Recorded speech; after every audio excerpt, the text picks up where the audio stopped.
Assalamualaikum warahmatullahi wabarakatuh. Jumpa lagi dengan Kak Futuh dalam channel Calon Guru Masa Depan. Sarana belajar mudah dan menyenangkan.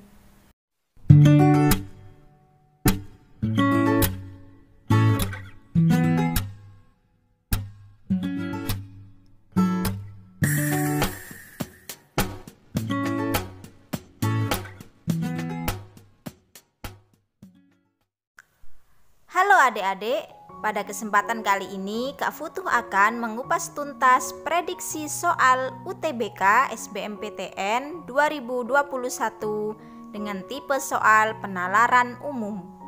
Pada soal ini kita akan bahas secara ringkas, padat, dan mudah dipahami. Baiklah, kita mulai dari soal yang pertama. Ingat ya, tak perlu membaca seluruh bacaan, karena itu akan memakan waktu yang sangat lama. Nomor 1, pertanyaannya adalah pernyataan yang paling sesuai dengan isi tabel tersebut adalah. Kita langsung lihat pada poin-poinnya A, B, C, D, dan E. Kita mulai dari A. Pertumbuhan upah lebih sejajar dengan pembangunan infrastruktur daripada konsumsi swasta. Mari kita lihat pada tabel. Aspek perekonomian upah naik dari 7% menjadi 12%, lalu menjadi 15%. Sedangkan pembangunan infrastruktur naik dari 28% menuju 32%, dan pada 2012 menjadi 35%. Sehingga ketika upah dan pembangunan infrastruktur dikatakan sejajar, itu salah. Nah, kita lanjut pada poin yang B. Arah pertumbuhan seluruh aspek perekonomian meningkat tajam, kecuali aspek konsumsi swasta. Mari kita lihat pada tabel.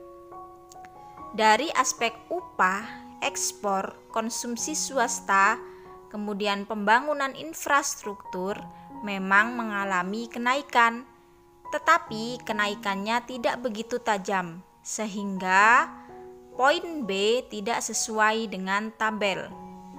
Lanjut pada poin C. Pertumbuhan aspek pembangunan infrastruktur dalam 3 tahun membentuk garis lurus yang meningkat. Apakah itu benar? Mari kita lihat. Pembangunan infrastruktur dari 28% menjadi 32%, lalu menjadi 35%, sehingga pernyataan tersebut sesuai dengan tabel. Jadi jawaban yang tepat adalah C. Pertumbuhan aspek pembangunan infrastruktur dalam 3 tahun membentuk garis lurus yang meningkat. Oke, kita lanjut pada soal nomor 2. Kalimat yang tidak efektif terdapat pada A. 1 dan 7, B. 2 dan 8, C. 3 dan 11, D. 5 dan 9, E. 6 dan 10. Jawabannya adalah E. 6 dan 10.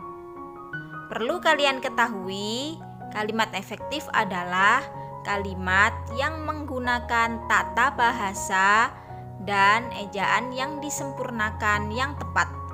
Ciri kalimat efektif adalah subjek dan predikat. Kata baku, hemat kata, sesuai dengan EYD, dan logis. Kalimat yang tidak efektif dalam paragraf tersebut adalah kalimat nomor 6 dan 10. Pada kalimat nomor 6 terdapat kata ekspor. Nah, kata ekspor itu sendiri adalah bentuk tidak baku dari ekspor. Jadi ada T-nya di belakang. Kemudian untuk nomor 10, kata mantap adalah bentuk tidak baku dari kata mantab menggunakan B. Kita lanjut pada soal nomor 3. Simpulan yang paling tepat untuk teks tersebut adalah A. Peningkatan produksi dan pendisverifikasian ekspor berdampak positif bagi pertumbuhan ekonomi Indonesia, sehingga tercapai peningkatan kesejahteraan. B. Sinergi antara stabilitas ekonomi makro dan perbaikan sisi penawaran produksi Indonesia diprediksi akan berkontribusi pada peningkatan kesejahteraan masyarakat. C. Kuatnya permintaan domestik Indonesia menyebabkan neraca transaksi akan tetap berada dalam kontribusi surplus, namun dengan nilai surplus yang terus mengecil. D. Harga komoditas yang tetap tinggi dan negara tujuan ekspor yang lebih terdiverifikasikan menghasilkan dampak positif bagi produk ekspor Indonesia. E. Pertumbuhan ekonomi yang tetap tinggi akan terjadi apabila peningkatan produksi dan perbaikan distribusi dilakukan sehingga tekanan terhadap inflasi akan berkurang. Jawaban yang benar adalah B. Sinergi antara stabilitas ekonomi makro dan perbaikan sisi penawaran produksi Indonesia diprediksi akan berkontribusi pada peningkatan kesejahteraan masyarakat. Perlu kalian ketahui, simpulan adalah sesuatu yang disimpulkan atau hasil menyimpulkan. Simpulan juga berarti kesudahan pendapat, pendapat terakhir yang berdasarkan uraian sebelumnya, atau keputusan yang diperoleh berdasarkan metode berpikir induktif dan deduktif. Simpulan teks tersebut adalah sinergi antara stabilitas ekonomi makro dan perbaikan sisi penawaran produksi Indonesia diprediksi akan berkontribusi pada peningkatan kesejahteraan masyarakat. Kita lanjut pada soal nomor 4. Penulis teks tersebut bertujuan agar pembaca. Yang diinginkan penulis dalam teks tersebut bagi pembaca adalah A. Menyimpulkan bahwa pertumbuhan ekonomi Indonesia akan berdampak langsung terhadap peningkatan kesejahteraan masyarakat. B. Memperoleh gambaran bahwa ekonomi Indonesia akan tetap tumbuh positif pada 2013 meskipun terjadi pelambatan pertumbuhan ekonomi dunia. C. Menyadari adanya hubungan yang erat antara stabilitas ekonomi, penawaran kesejahteraan masyarakat, penyerapan tenaga kerja, ekspor, dan inflasi. D. Menyadari bahwa perbaikan infrastruktur, perizinan, bea cukai, dan perpajakan akan memberikan dukungan dalam meningkatkan daya saing ekspor. E. Mengetahui faktor-faktor yang dapat menunjang peningkatan perekonomian di Indonesia, baik ditinjau secara makro maupun mikro. Kita cari inti dari teks tersebut.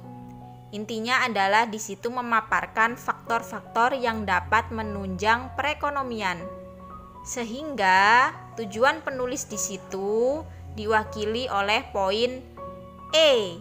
Mengetahui faktor-faktor yang dapat menunjang peningkatan perekonomian di Indonesia, baik ditinjau secara makro maupun mikro. Kita langsung pada soal nomor 5 ya. Apa kelemahan isi teks tersebut?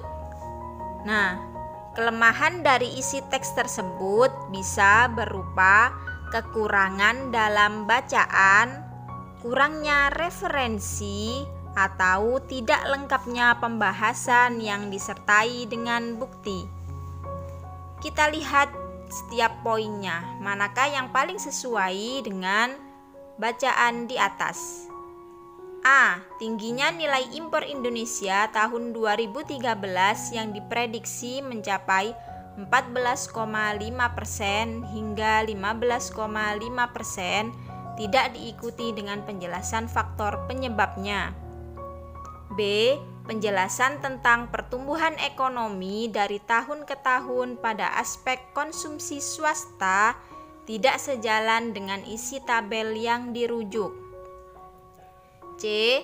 Pernyataan tentang meningkatnya daya beli real masyarakat tidak setara dengan penjelasan tentang faktor penyebab keadaan tersebut. D. Positifnya pertumbuhan ekspor Indonesia akibat harga dan diverifikasi tidak diikuti dengan penjelasan besaran indeks ekspor tersebut. E. Perkiraan tentang meningkatnya data saing produk ekspor dengan Indonesia tidak disertai dengan paparan tentang faktor-faktor pendukung perkiraan itu. Nah, pernyataan yang sesuai dengan kelemahan isi teks adalah D. Positifnya pertumbuhan ekspor Indonesia akibat harga dan diverifikasi tidak diikuti dengan penjelasan besaran indeks ekspor tersebut. Semoga adik-adik di rumah paham ya atas apa yang Kak Futu jelaskan tadi. Jangan lupa dukung terus channel ini dengan cara like, komen, dan subscribe. Share juga ya adik-adik. Sampai jumpa di video selanjutnya. Assalamualaikum warahmatullahi wabarakatuh.